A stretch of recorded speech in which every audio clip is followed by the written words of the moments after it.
It's great to have you back with us today on this episode of V&J Reviews. A little bit different this time around, but it's going to be a lot of fun. This is Vin. And this is Joe. On this episode, we are going to talk about the 5 things that must happen before the end of the Tournament of Power and the end of Dragon Ball Super as we know it.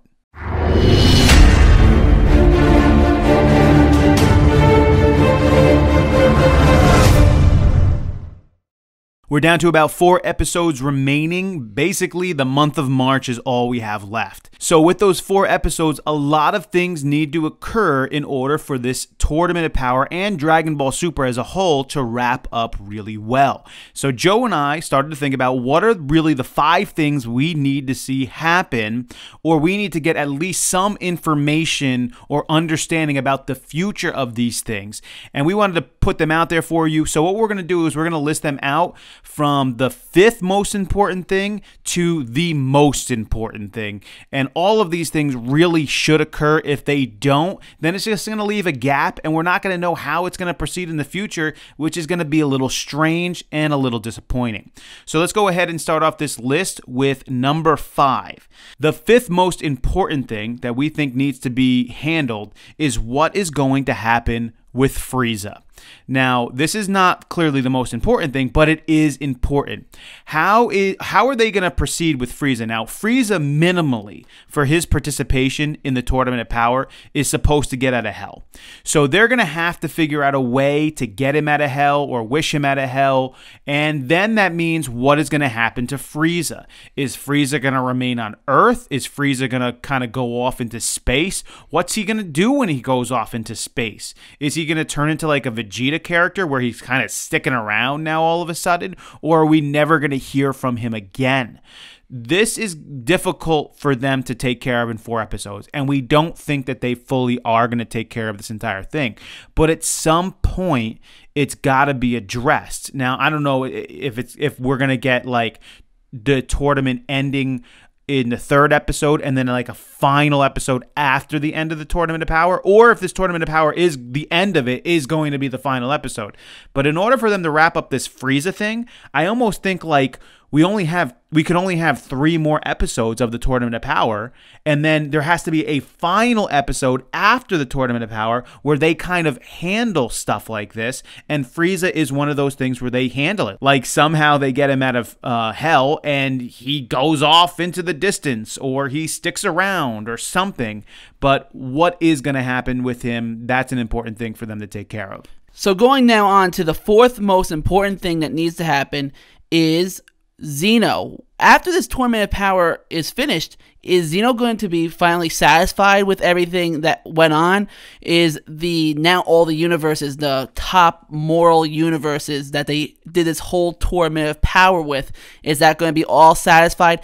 I mean, they really didn't go into why this tournament needed to be done. It just was like, oh, there's low moral things, but why does that even matter? We really don't get explanation. Maybe we'll get more detailed into that, like, okay, now that we have this, these things can start happening, but we're not even sure. And then also with that is, what about the 5 universes that are now going to be remaining? Are they going to now interact with each other more? I mean, we've learned about them and we know about them.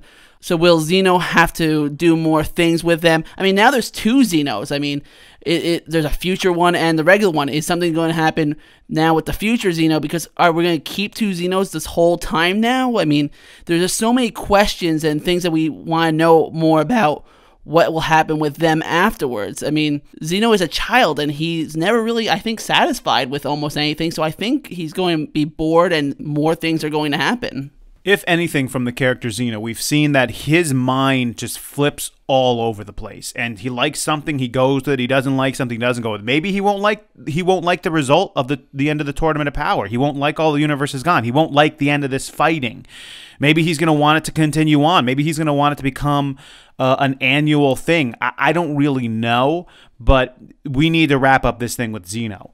Zeno, what is the end of your role here? Are you moving on after this? Are we going to see Zeno anymore? Is he really going to conclude this entire thing with only 1 universe left? Is he going to have the rest come back because he's going to second guess this, or he's going to want more of this in the future?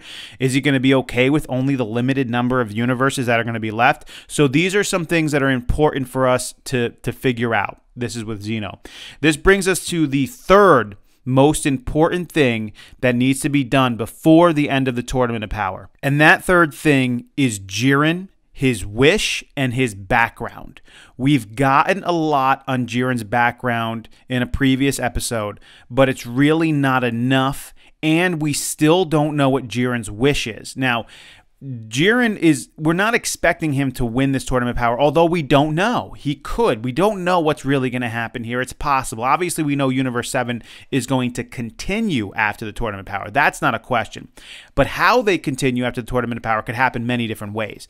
But regardless of whether Jiren wins or not, we should know what his wish is, and we should get a more complete understanding of his background. Like, what fully motivates Jiren in the sense of, who is this evildoer? Has Jiren killed this evildoer yet or not?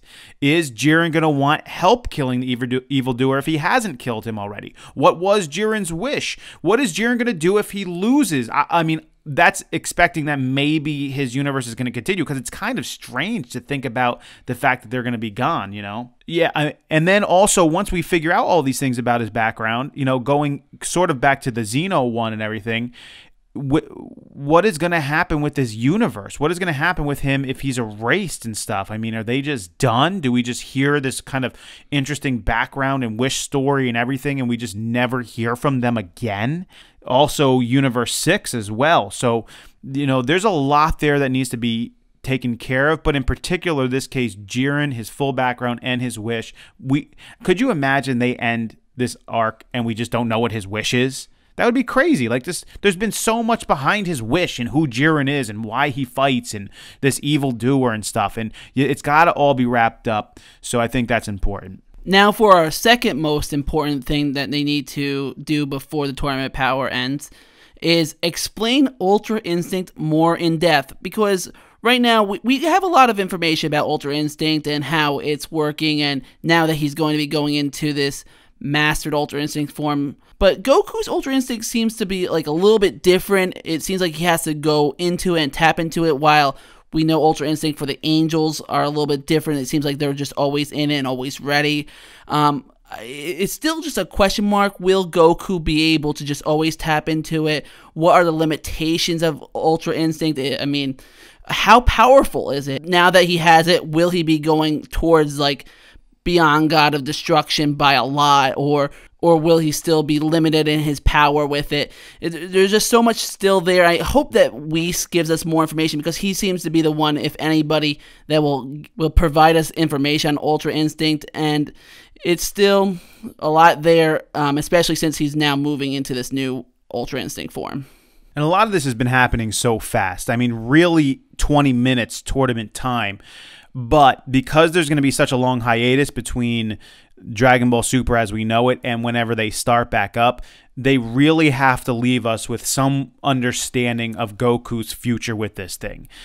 Does this become a normal state for him? Or are they going to say, well, he can only use this at the craziest of times, or whatever they're going to say? And at this point, if he has Ultra Instinct and it's as powerful it is, now he has his base form, he has all the Super Saiyan forms, he's the red form, he's got the blue form, and now he has the Ultra Instinct form. It starts to make some of the other forms less important, especially Super Saiyan, which Dragon Ball, for a very, very long time, especially Dragon Ball Z, obviously, has been about being a Super Saiyan and attaining the Super Saiyan forms. And now Ultra Instinct kind of puts that to the wayside a little bit. Like, okay, you went Super Saiyan, but if Ultra Instinct is so much more powerful, what does Super Saiyan even mean? Is Goku's form of Ultra Instinct a mix of Super Saiyan? Is it something different that other Ultra Instincts that Gods of Destruction have aren't the same as the one that Goku has? And because of Goku's silver hair, it's sort of a mixture of Super Saiyan and Ultra Instinct. So there's a lot to be answered there. I don't think we're going to get all of it, but we should get some of it. And that leads us to the most important thing that needs to be handled before the end of the Tournament of Power and the end of Dragon Ball Super as we know it. And that is, of course, who is going to win the tournament, who is going to win the Dragon Balls, and what's the wish going to be? How is that all going to be hashed out? Who is it going to be, the last person standing that's going to get the Dragon Balls? Is Zeno going to choose who he liked the best? Is it going to be some crazy decision that we would never expect? Is it going to be a normal decision like Goku, or maybe Jiren somehow, if Jiren wins, and maybe all the universe is going to be wished back? I don't know. There's so much speculation out there as far as what this wish is going to be and how it's going to affect all the universes and the universes that are gone now and have been erased, and if it's Frieza, what's he going to do with it, and if it's Goku, what's he's going to do with it, and Jiren. So the big question that does have to be answered at the end of the day is who takes the whole thing, who gets these Super Dragon Balls, and what is their wish going to be, and how does this impact the future of Dragon Ball? Yeah, like Vince said, this wish is super important because, once again, this could actually cause Dragon Ball to be left on a cliffhanger or actually give us full closure on everything. Because if, let's say, Universe 6 or 11 or the other universes don't get wished back, we're going to be wondering, like, what about Planet Sadala? What about the whole, like, background thing with Kaba or all this stuff with Jiren? I mean, are we going to be left with, is any of this going to be coming back, or is all the universes going to come back, and then we're like, okay, we know that they have future opportunity here to explore these other universes. It's like there's just so much there, depending on if this happens or if this doesn't happen, or if Frieza gets it and what's his wish. I mean, there's so much there back and forth as well. So definitely the most important thing for the future of Dragon Ball is this wish on whatever happens with it. And then I'm pretty sure once we see the wish, there's going to be tons of speculations after that as well. And they can handle this really well, or it could be handled really badly. And that's what makes this so important. Like, what if they really screw this wish up? What if they really mess it up and it becomes something like, what the heck is this?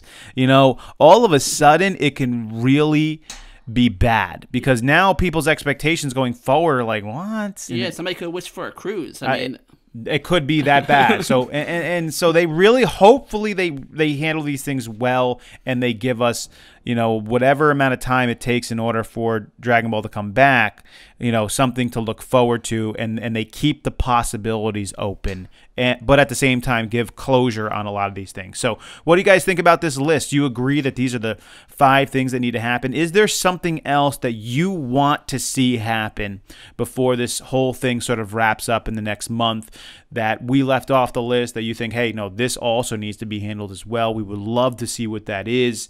Of course, we do read through your comments, so please leave one. As always as well, like the video and subscribe. We've been telling you guys that we are going to be releasing some really, really interesting videos after Super ends. A lot of top 5, looking at the characters, the worst things that have been done, the best things that have been done, looking at the top 5 best fights, adding to the chart. There's so much we're going to be delving into. You're going to want to see it and be a part of it. A lot of good episodes. So please go ahead and subscribe to the video. As always, we hope you enjoyed this one. This is Vin. And this is Joe. We will catch you guys next time.